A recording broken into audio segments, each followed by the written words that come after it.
ठीक है स्टूडेंट्स, आज हम लोग जो टॉपिक कर रहे हैं बेसिक अकाउंटिंग टर्म्स। पिछली क्लास में हमने 6 अकाउंटिंग टर्म्स पढ़ लिए हैं। आज हम पढ़ेंगे रेवेन्यू। रेवेन्यू या इनकम। देखिए रेवेन्यू क्या होता है, पहले तो हमें ये समझना होगा कि व्हाट इज रेवेन्यू। तो देखिए रेवेन्यू जो है सीधा it is the amount of business earns through the sales. ठीक है, जैसे कोई भी जब हम लोग अमाउंट अर्न करते हैं सेल करके तो उसको हम लोग रेवेन्यू कहते हैं। ठीक है, जैसे इंटरेस्ट रिसीव ये रेवेन्यू है। डिविडेंड रिसीव, डिविडेंड क्या होता है, जब हम शेयर्स में पैसे लगाते हैं, ठीक है, कंपनियों के शेयर्स में पैसे लगाते हैं तो हमें डिविडेंड मिलता है, उसके बदले इंटरेस्ट की जगह डिविडेंड मिलता है, तो इसको हम रेवेन्यू कहते हैं। ठीक है, rent receive, commission receive, discount receive, ये सब जो है हमारी इनकम है, रेवेन्यू है। अच्छा देखिए यहाँ पे the amount earn by the business by selling its products और providing services to the customer is called sales revenue.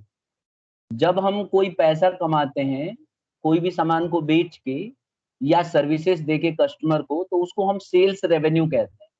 ठीक है, और कभी भी आप देखेंगे जो सेल होता है ना, यही मेजर रेवेन्यू माना जाता है एक बिजनेस का। ठीक है, other items of revenue common to many businesses are. अब ये रेवेन्यू कौन कौन से हो सकते हैं, देखो कमीशन रिसीव्ड रेवेन्यू होता है, इंटरेस्ट रिसीव्ड रेवेन्यू होता है जैसे कि पीछे हमने बात किया, डिविडेंड रिसीव्ड भी रेवेन्यू होता है, रॉयल्टीज, रॉयल्टीज को भी हम लोग रेवेन्यू मानते हैं। ठीक है, रॉयल्टी को बताएगा क्या होता है, पता है किसी को? मेरी हाँ क्या होता है बेटा? सर जो खास होता है बिल्कुल। जो खास होता है, जैसे हम लोग मान लो आपने एक बुक लिख दी। लग्जरी, लग्जरी सर एक शायद। नहीं गलत है। मान लीजिए आपने एक बुक लिख दिया, ठीक है, अब बुक लिखते समय तो आपने बहुत मेहनत की, है कि नहीं? अब उस जब आपने वो बुक लिख दी तो उसको पब्लिश कराओगे पब्लिशर से। तो जब आप पब्लिशर से पब्लिश कराते हो तो पब्लिशर और आपके बीच में एक एग्रीमेंट हो जाएगा कि जितनी किताब बिकेगी उसके हिसाब से आपको रॉयल्टी मिलती रहेगी। यानी वो पब्लिशर और आपके बीच में एग्रीमेंट हो जाएगा, जैसे आधा आधा हो जाए। तो जैसे मान लो टीएस गरेवाल बुक है, तो टीएस गरेवाल बुक कितने की है बेटा, नई वाली अकाउंट्स सर वाली जो आपने ली है? 600 कुछ की है सर।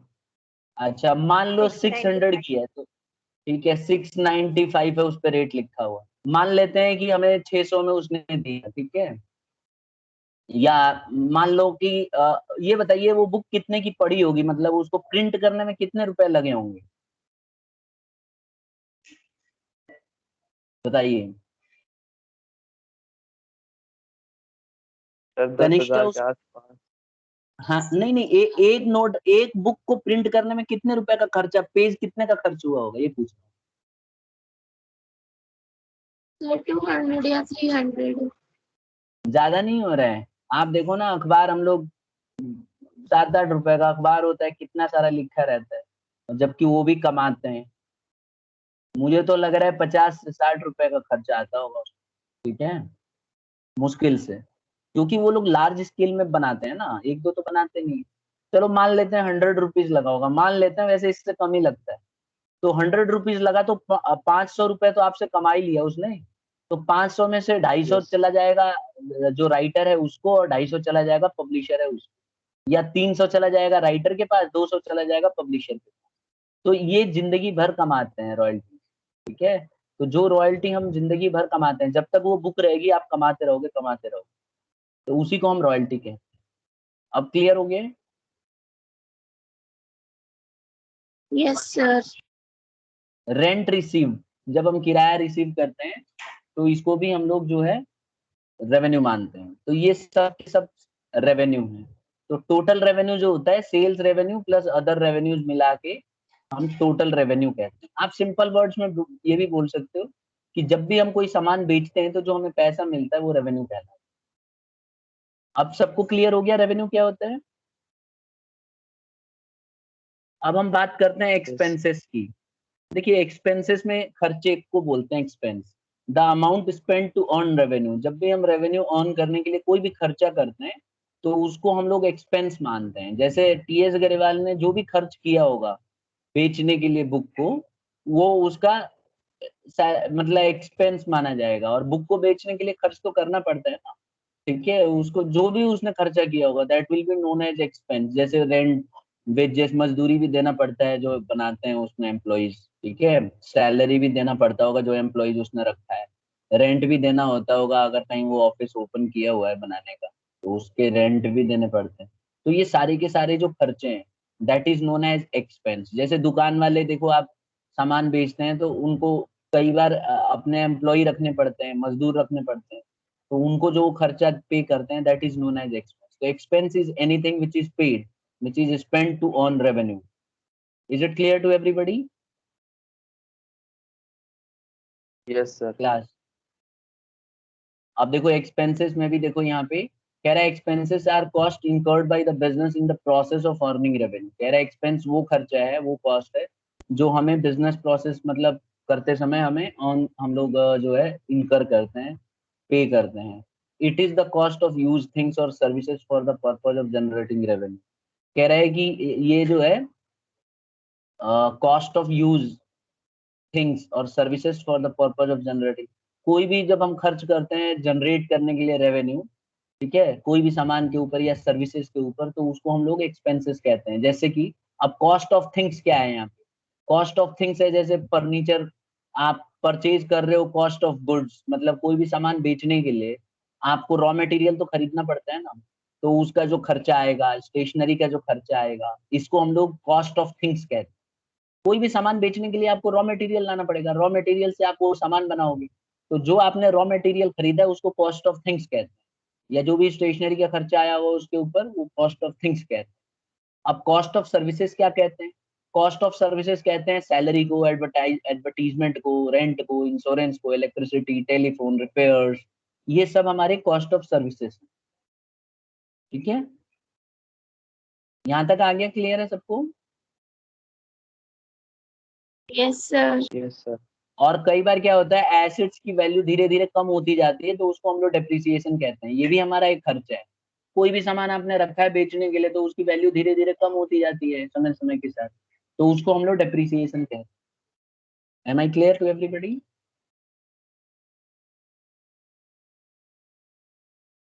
यस तो हम यस सर। ठीक है, तो हम लोगों ने रेवेन्यू पढ़ लिया कि रेवेन्यू क्या होता है, फिर रेवेन्यू में हमने पढ़ा कि कोई भी सामान जब हम बेचते हैं और उससे हमें फायदा होता है तो उसे हम रेवेन्यू कहते हैं, कोई भी सामान बेच के जो हमें पैसा आता है उसे हम रेवेन्यू कहते हैं। ठीक है, अब रेवेन्यू कुछ भी हो सकता था, कमीशन भी हो सकता है, सैलरी भी हो सकती है, रेंट भी हो सकता है, ठीक है, तो ये हमने पढ़ लिया। फिर हमने नेक्स्ट पढ़ा एक्सपेंस। एक्सपेंस में हमने पढ़ा कि कोई भी खर्च, कोई भी पैसा खर्च किया जाता है जब रेवेन्यू के ऊपर, जैसे कि रेंट, वेजेस, सैलरी, तो इसको हम लोग एक्सपेंस कहते हैं। तो ये एक ऐसा कॉस्ट ऑफ मतलब ये ऐसा एक्सपेंस है जो इनकर किया जाता है रेवेन्यू जनरेट करते समय। ठीक है, तो ये कॉस्ट ऑफ थिंग्स जैसे कि सामान को खरीदने के लिए स्टेशनरी वगैरह, और कॉस्ट ऑफ सर्विसेज जैसे सैलरी, एडवर्टीजमेंट, रेंट, ये सब इसमें लगते हैं। अब आ जाते हैं हम लोग एक्सपेंडिचर पे, बहुत इंपॉर्टेंट टॉपिक है एक्सपेंडिचर। देखो एक्सपेंडिचर हमारे दो तरह के होते हैं स्टूडेंट्स, एक कैपिटल एक्सपेंडिचर होता है और एक रेवेन्यू एक्सपेंडिचर होता है।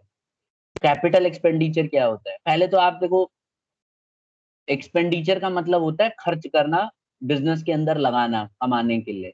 तो दो तरह के हम लोग पैसा लगाते हैं बिजनेस में जिससे कि हम कमा सके। एक तो होता है कैपिटल एक्सपेंडिचर। कैपिटल एक्सपेंडिचर मतलब एक ऐसा खर्चा है, एक ऐसा एक्सपेंडिचर है जो हमें कई साल तक कमाने में मदद करता है। Is it clear? कोई भी खर्चा जो हमें कई साल तक कमाने में मदद करे उसे हम कैपिटल एक्सपेंडिचर बोलेंगे।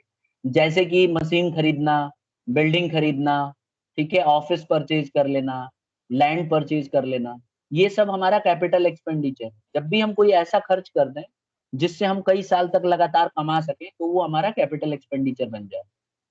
Is it clear to everybody? Class? Yes sir. Yes sir. जबकि जबकि रेवेन्यू एक्सपेंडिचर इसलिए किया जाता है कि हमें बिजनेस को चलाए रखें, मतलब बिजनेस को बनाए रखने के लिए, चलाते रहने के लिए हमें रेवेन्यू एक्सपेंडिचर का इस्तेमाल करना पड़ता है। अब देखो इस एग्जांपल से समझ, ये एग्जांपल बहुत ध्यान से समझिएगा, स्क्रीन पे आ रहा है जो कह रहा है कैपिटल एक्सपेंडिचर क्या है। कह रहा है expenditure which has been incurred to derive long term advantage for the business is a capital expenditure. कह रहा है जो एक्सपेंडिचर यानी कि जो खर्चा हम लोग लंबे समय तक कमाने के उद्देश्य से करते हैं उसी को कैपिटल एक्सपेंडिचर कहा जाता है। Capital expenditure is concerned with acquiring fixed asset.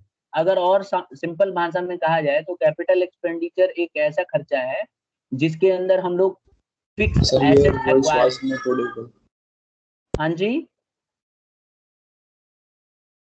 क्या बोल रहे हो बेटा? कैपिटल, सबको आवाज आ रही है बेटा? एक बार बताना जरा, कनिष्का आवाज आ रही है? Yes sir. Yes, sir. ठीक है, तो capital expenditure is concern with acquiring fix asset. Capital expenditure एक ऐसा एक्सपेंडिचर है जिसमें हम लोग फिक्स एसेट को एक्वायर करते हैं, मतलब हम फिक्स एसेट को खरीदते हैं, ये हमारा कैपिटल एक्सपेंडिचर है। अच्छा, ये कैपिटल एक्सपेंडिचर क्यों है? क्योंकि ये हमें इंक्रीज करता है, ठीक है, ये हमारे को इंक्रीज करता है प्रॉफिट कमाने में, हमारा प्रॉफिट को बढ़ा देता है, हमारी कैपेसिटी, अर्निंग कैपेसिटी को बढ़ाता है। तो याद रखेंगे, जब भी कोई अर्निंग कैपेसिटी को बढ़ाए, यानी कि आपकी कमाई को और बढ़ाने लग जाए, तो उसी को हम कैपिटल एक्सपेंडिचर कहते हैं। तो बिजनेस के अंदर कोई भी ऐसा काम जो हमने इसलिए किया है कि हमारी इनकम बढ़ जाए, हम ज्यादा कमाने लग जाए, तो उसी को हम कैपिटल एक्सपेंडिचर कहेंगे। हमेशा याद रखिएगा, the benefit of capital expenditure must extend more than one fiscal year. याद रखिएगा, बहुत इंपॉर्टेंट पॉइंट है, इसको हाईलाइट कर लीजिए कि जो बेनिफिट होता है कैपिटल एक्सपेंडिचर का, ये 1 साल से ज्यादा के लिए होता है, और ये नॉन रिकरिंग इन नेचर होता है। मतलब ये क्या होता है, एक बार हमने कर लिया तो बार बार हम इस काम को नहीं करते। मतलब आपने देखा होगा, कोई भी बिजनेस बार बार बिल्डिंग नहीं खरीदेगी। देखो, ये देखो खरीदा हुआ है यहाँ पे, तो ये बिजनेस के लिए बिल्डिंग खरीद ली है, अब ये बार बार नहीं होगा, एक बार हो लिया ठीक है, अब ये कई साल तक हेल्प करेगा, ठीक है। इसी तरह से मशीन आपने खरीद ली एक बार, तो कई साल तक, 3-4 साल 5 साल तक मदद करेगी कमाने में। तो इसीलिए इनको हम बोलते हैं कैपिटल एक्सपेंडिचर। ये वो खर्चे हैं जो हमने बहुत रेयर एक बार कर दिया तो कई साल तक उसका यूज करते हैं। जैसे लैंड खरीद लिया, बिल्डिंग खरीद ली, फर्नीचर खरीद लिया। फर्नीचर खरीद लिया तो कई साल तक काम करेगी, गुडविल हो गया, ये सब जो है हमारे कैपिटल एक्सपेंडिचर। यहाँ तक क्लियर है सबको? युवराज, क्लियर है? Yes sir. ठीक है, अब हम आ जाते हैं बेटा रेवेन्यू एक्सपेंडिचर। देखिए, रेवेन्यू एक्सपेंडिचर जो है कम समय के लिए होता है, जनरली इसको देखा जाए तो 1 साल के लिए होता है बस। अब हम इसको 2 कैटेगरी में बांट सकते हैं, एक्सपेंडिचर्स फॉर जनरेटिंग रेवेन्यू और expenditures for maintenance of revenue generating asset. इसको 2 हिस्सों में बांटेंगे। देखो, ये ब्लू कलर में जो लिखा हुआ है, this is the first, expenditure for generating revenue. देखो, रेवेन्यू जनरेट करने के लिए कोई भी ऐसा खर्च आपने किया है जो डे टू डे एक्सपेंस, कोई भी जो डे टू डे एक्सपेंस होता है ना, जो हम बिजनेस में चलाए रखने के लिए, काम को चलाए रखने के लिए करते हैं, उसको हम लोग बोलते हैं रेवेन्यू एक्सपेंडिचर। देखो यहाँ लिखा हुआ है, it refers to expenses required to meet all the day to day expenses.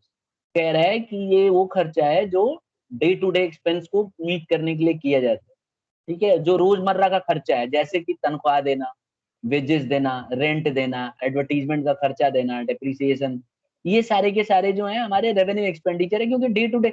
अब आप एक चीज देखो, हर साल, हर महीने आपको सैलरी देना पड़ेगा, हर रोज आपको वेजेस देना पड़ेगा, किराया हर महीने देना पड़ेगा, एडवर्टीजमेंट अक्सर कराते रहना पड़ता है। तो ये सब जो है डे टू डे एक्टिविटी में आ जाता है, और इसलिए इसको रेवेन्यू एक्सपेंडिचर मानते हैं, ठीक है। ये डे टू डे के लिए किया जाता है। इसी तरह से एक्सपेंडिचर फॉर मेंटेनेंस। अब इसमें क्या होता है, revenue expenditure are often discussed in the context of fixed asset. It includes expenses like ordinary repair, maintenance cost etcetera. अब जैसे मान लो आपने मशीन खरीद ली, तो मशीन खरीदने के बाद आप उसको रिपेयर तो कराओगे ना, ऐसा तो है नहीं कि एक बार मशीन खरीद ली तो 50 साल चलती रहेगी चुपचाप। आपको छोटे मोटे खर्चे रिपेयर कराने पड़ते हैं, उसमें कुछ टूट फूट होती रहती है। तो जो भी खर्चा आप रिपेयर कराने के लिए कराओगे, ऑर्डिनरी रिपेयर, या उसमें कुछ भी जो टूट फूट होती है मेंटेनेंस कराने के लिए, उसको उसको हम लोग रेवेन्यू एक्सपेंडिचर मानते हैं, कैपिटल एक्सपेंडिचर नहीं मानते। जैसे आपने मान लीजिए एक बिजनेस ऑर्गेनाइजेशन है, उसने ट्रक खरीद लिए 10, और ट्रक की बिजनेस है, तो ट्रक को रिपेयर कराना तो पड़ेगा ना लगातार, क्योंकि उसमें खराबी होती रहती है, कभी चेसिस टूटता है, कभी उसका कुछ ना कुछ ले दे के प्रॉब्लम आती रहती है। तो उनको कराने के लिए जो खर्च लगता है, दैट इज रेवेन्यू एक्सपेंडिचर। सबको समझ में आ गया बेटा, ये रेवेन्यू एक्सपेंडिचर और कैपिटल एक्सपेंडिचर क्या होते हैं? Yes, sir. चलो, तो एक डिफरेंस पढ़ लेते हैं, फिर मैं कुछ क्वेश्चन पूछूंगा, देखता हूँ कौन सही आंसर देता है। पहले डिफरेंस देख लो। कह रहा है कि कैपिटल एक्सपेंडिचर जो है इनकर्ड फॉर अक्वायरिंग और इम्प्रूविंग फिक्स एसेट।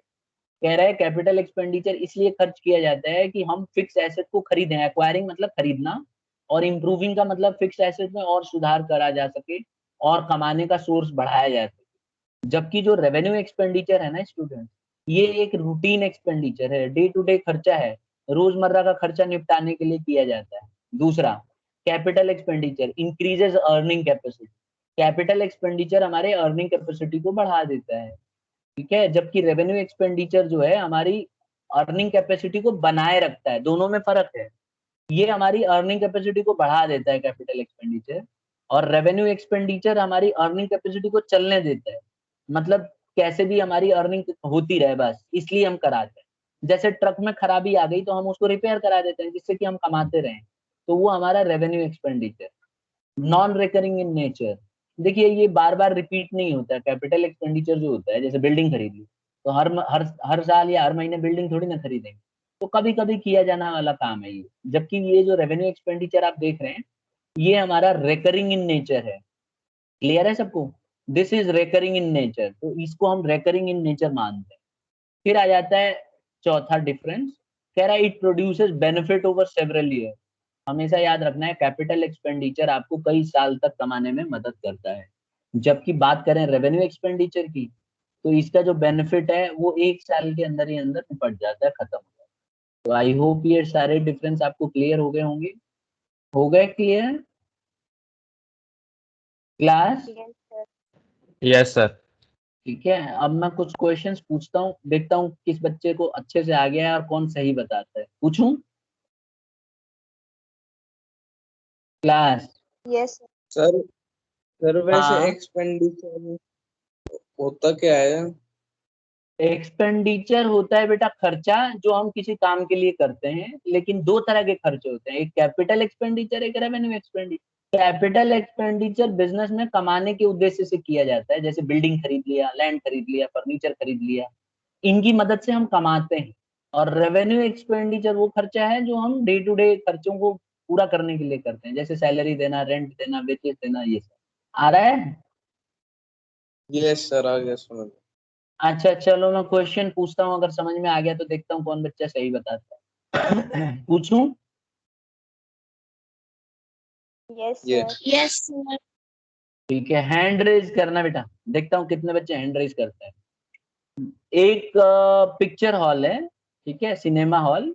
उसमें क्या किया उन्होंने, सिनेमा हॉल के अंदर जो स्पीकर है, जो आवाज करने के लिए होता है, उसका ना नई टेक्नोलॉजी लाके चेंज कर दिया। मतलब पहले उतना अच्छी आवाज नहीं आती थी, अब उसकी आवाज की क्वालिटी और बेहतरीन करने की कोशिश की है, थोड़ा सुधार कर रहे हैं, नई टेक्नोलॉजी का यूज कर रहे हैं।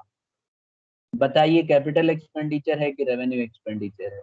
हैंड रेज करना है। एक बच्चा, दो बच्चे ने हैंड रेज किया है सिर्फ अभी तक, 3, 4, 5, 6, 7 स्टूडेंट्स, गुड। सिर्फ 7 बच्चों ने हैंड रेज किया। मैं क्वेश्चन एक बार फिर रिपीट कर रहा हूँ। एक सिनेमा हॉल है, उसमें स्पीकर जो है पुराने लगे हुए हैं, अब हम लोग स्पीकर की टेक्नोलॉजी को थोड़ा और एडवांस लगा रहे हैं और उसमें हम चेंजेस कर रहे हैं। तो ये कैपिटल एक्सपेंडिचर है कि रेवेन्यू एक्सपेंडिचर है? आकाश?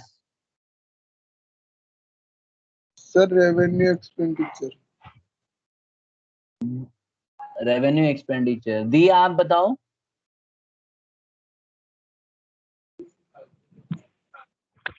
दिया कौन सा एक्सपेंडिचर है? नहीं आवाज आ रही है। दिव्या आप बताओ। दिव्या? Sir capital. अच्छा, आपको कैपिटल एक्सपेंडिचर लग रहा है। वंश आपको क्या लग रहा है बेटा? Sir revenue expenditure. Nikhil? Nikhil को क्या लग रहा है? Sir revenue. Mohit? Sir revenue expenditure. Harsh? Sir revenue. Tanisha? Sir capital expenditure. Capital. अच्छा, Vanshika last student? Sir capital expenditure. Capital expenditure, ठीक है। पूर्वा ने भी हाथ खड़ा किया है। पूर्वा आपने भी हाथ खड़ा किया था। Sir revenue expenditure. Revenue expenditure. Purva revenue expenditure क्यों बताया आपने, मतलब कोई रीजन बता सकता है बच्चा?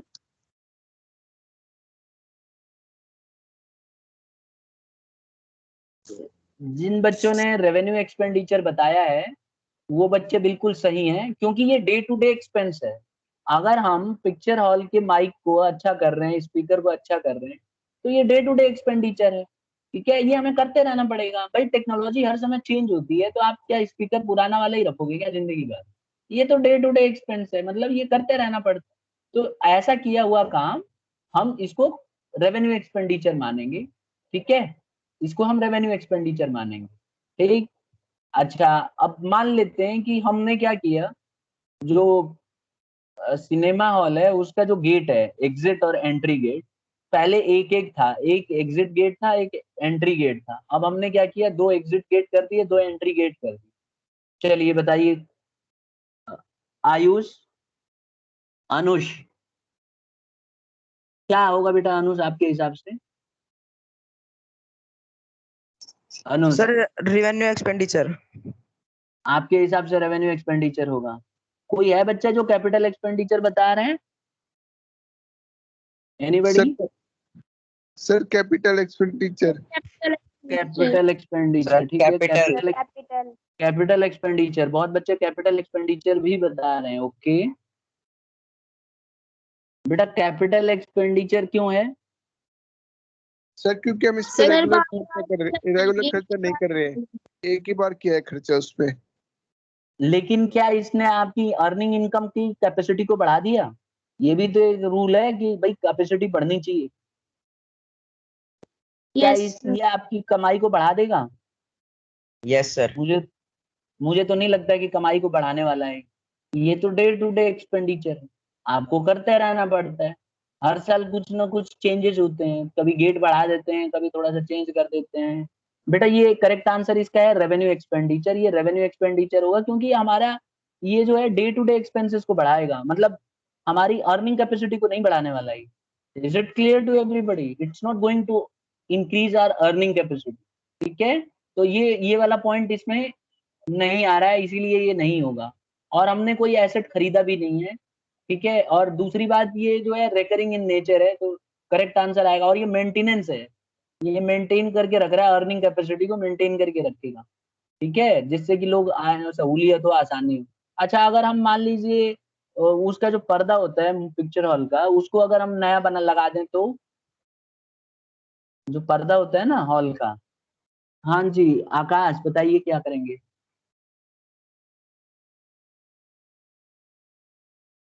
क्या होगा बेटा, कैपिटल एक्सपेंडिचर की रेवेन्यू एक्सपेंडिचर? रेवेन्यू। रेवेन्यू, क्योंकि ये भी हमारी अर्निंग कैपेसिटी को नहीं बढ़ाएगा। और मान लो हमने सीट जो है, हमारे पास सीट थी उसमें 450, अब हमने 500 सीट की कैपेसिटी कर दी, 50 सीट एक्स्ट्रा लगा दिए। कैपिटल एक्सपेंडिचर, क्योंकि ये हमारी अर्निंग कैपेसिटी को बढ़ाएगा। अच्छा, मान लो हमारी बिजनेस है गाड़ी चलाने की, एक जगह से दूसरी जगह व्हीकल हम लोग ट्रेवलर्स को बिठा के ले जाते हैं। हमने क्या किया, हम लोग दिन भर में 3 ट्रिप लगाते हैं। हमने एक ऐसा इंजन लगा दिया बढ़िया एडवांस वाला, जिससे कि वो फास्ट चलने लग जाए, और दिन भर में 3 ट्रिप की जगह 4 ट्रिप लग जाए। अब बताइए क्या है ये अर्निंग, मतलब कैपिटल एक्सपेंडिचर। कैपिटल। अच्छा, और मान लो हम लोग एकदम बेहतरीन वाला टायर लगाते हैं, हाई क्वालिटी वाला, चेंज करके पुराना वाला, रेवेन्यू। रेवेन्यू। अच्छा, और मान लो कि हमने सीट जो है नया लगा दिया, चेंज करके पुराना वाला, सर रेवेन्यू। रेवेन्यू। और मान लो हमने स्पेस निकाल दिया, देखा होगा ना दिल्ली में लटक के झूल के चलते हैं कंडक्टर, हमने थोड़ा सा स्पेस कर दिया बाहर पैर रख के खड़ा होने के लिए या बैठने के लिए टिका के कहीं, तो थोड़ा उसका स्पेस बढ़ा दिया, कहने का मतलब। कैपिटल एक्सपेंडिचर, क्योंकि हमारे कस्टमर बढ़ जाएंगे और बैठने की ज्यादा जगह आ जाएगी। तो याद रखिए यही दोनों में डिफरेंस है। आगे बढ़े। Excuse me sir. हाँ बोलो बेटा। सर मेरे को ये समझ में नहीं आया। क्या चीज? सर ये जो आप समझा रहे थे कैपिटल और एक्सपेंडिचर वाला। बेटा कैपिटल एक्सपेंडिचर वो खर्चा है जो आपकी कमाई को बढ़ा दे। आप जो इनकम कर रहे हो ना रोजमर्रा की जिंदगी में, अगर वो इनकम ही बढ़ा देगा तो आपका उसको कैपिटल एक्सपेंडिचर कहते हैं, ठीक है। जैसे हमने पिक्चर हॉल का एग्जांपल लिया, पिक्चर हॉल में जब हम सीट बढ़ा देते हैं बैठने के लिए, तो आपको नहीं लगता कि कस्टमर ज्यादा बैठेंगे, दर्शक? Yes sir. तो आपकी इनकम बढ़ जाएगी, और जो भी आपकी इनकम को बढ़ा दे वो हमारा कैपिटल एक्सपेंडिचर। आ रही है बात समझ में? Yes sir. अगर हम कोई बिल्डिंग खरीदते हैं ऑफिस बनाने के लिए, तो बिल्डिंग हमारे को कमा के देगी, मदद करेगी हमारे बिजनेस को चलाए रखने के लिए और हमारी अर्निंग कैपेसिटी बढ़ाएगी, तो इसीलिए हम उसको कैपिटल एक्सपेंडिचर बोले। लेकिन अगर हम पिक्चर हॉल में मान लो स्पीकर अच्छा लगा लेते हैं या एंट्री एग्जिट बढ़ा देते हैं, तो उससे कोई कमाई थोड़ी ना बढ़ेगी। वो तो हम खर्चा यूं ही कर रहे हैं कि भाई चलो बिजनेस ठीक ठाक चलती रहे, कस्टमर जो है हमारे दर्शक हैं उनको वेट ना करना पड़े, लाइन में ना लगना पड़े, जिससे कि वो अगली बार भी हॉल में आए। तो वो हमारे इनकम को बढ़ाती नहीं है, बल्कि इनकम को मेंटेन करके रखने में मदद करती है, तो वो रेवेन्यू एक्सपेंडिचर है। आगे बात समझ में बेटा आपको अब? Yes sir. ठीक है, अब हम आ जाते हैं प्रॉफिट। देखो प्रॉफिट क्या है, मैंने अभी थोड़ी देर पहले आपको रेवेन्यू समझाया था। मैंने बोला था रेवेन्यू कोई भी ऐसा खर्चा है जो हम लोग, मतलब कोई भी सामान बेच के जो पैसा आता है उसको रेवेन्यू कहते हैं।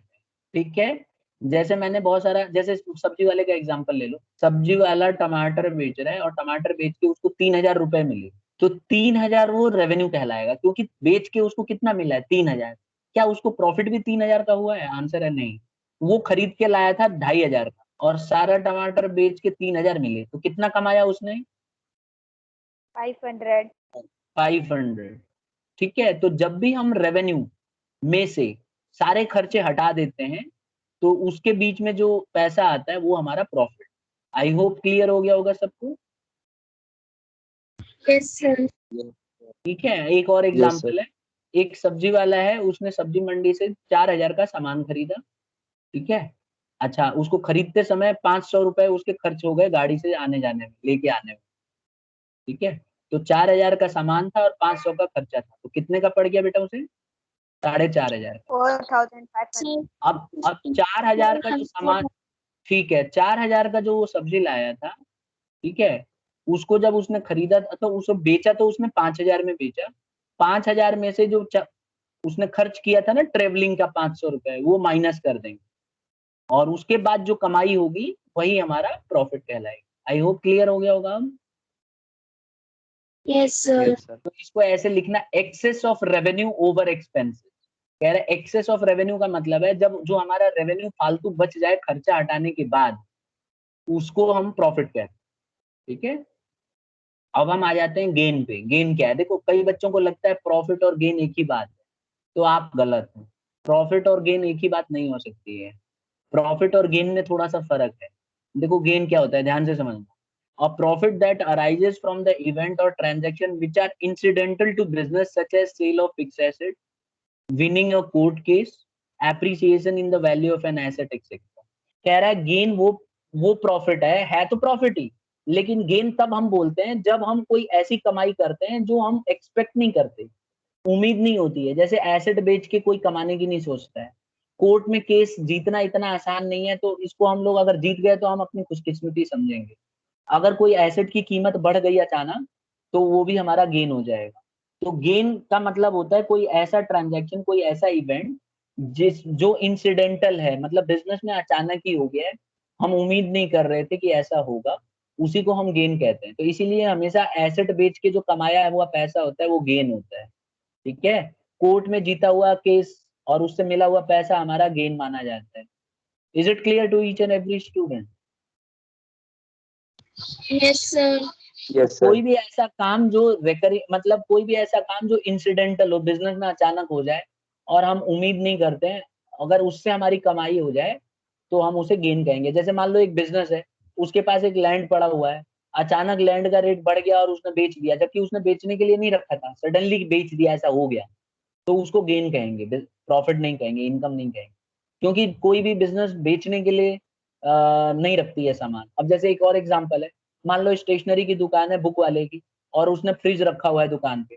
अब अगर मान लो वो फ्रिज को बेच देता है, कोई कस्टमर जाता है बोलता है भाई साहब ये फ्रिज दे दो, उसने बोला भाई ये तो मैंने अपने लिए रखा है, कह रहा है अरे मेरे को पसंद आ गया दे दो, डबल रेट दूंगा। जैसे ही वो बेच देगा वो क्या हो जाएगा? गेन, क्योंकि वो बुक बेच रहा है, फ्रिज नहीं बेच रहा है। हाँ, अगर यही इलेक्ट्रॉनिक की दुकान पे बेच रहा होता तो वो इनकम मानी जाए। आई होप आ गया होगा समझ में सबको। सर यस हाँ सर जैसे किसी बिजनेसमैन ने अपना प्रोडक्ट वो सोचा कि वो 4,500 में बिकेगा, और लेकिन वो 5,000 में बिक गया, तो वो भी गेन है ना। अगर वो सामान बिकेगा वो क्या है, मतलब बेचने का सामान है क्या उसका? वो सामान बताओ क्या है? बेचने का है।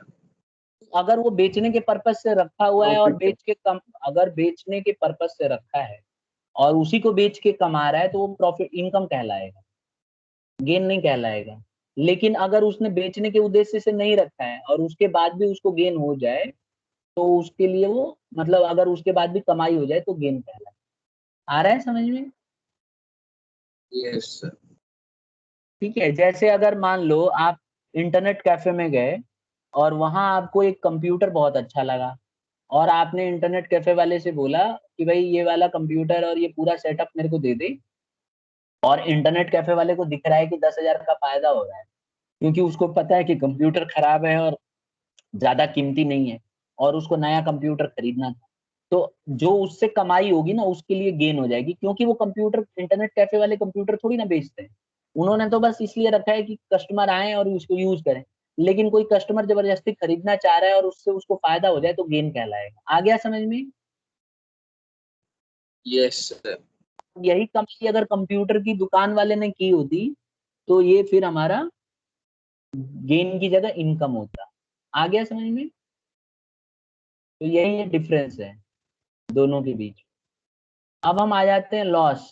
देखो लॉस क्या है? Excess of expenses over revenue.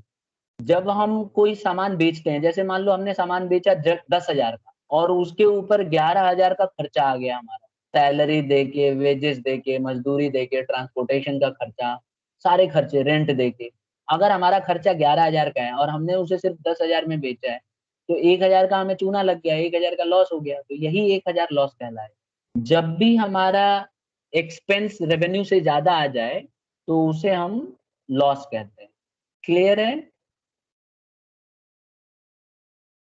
Yes, sir. ठीक है, तो अगली क्लास में हम इसके आगे करेंगे स्टूडेंट्स, क्योंकि 8:40 पे हमारी दूसरी क्लास स्टार्ट होगी। ठीक है ना?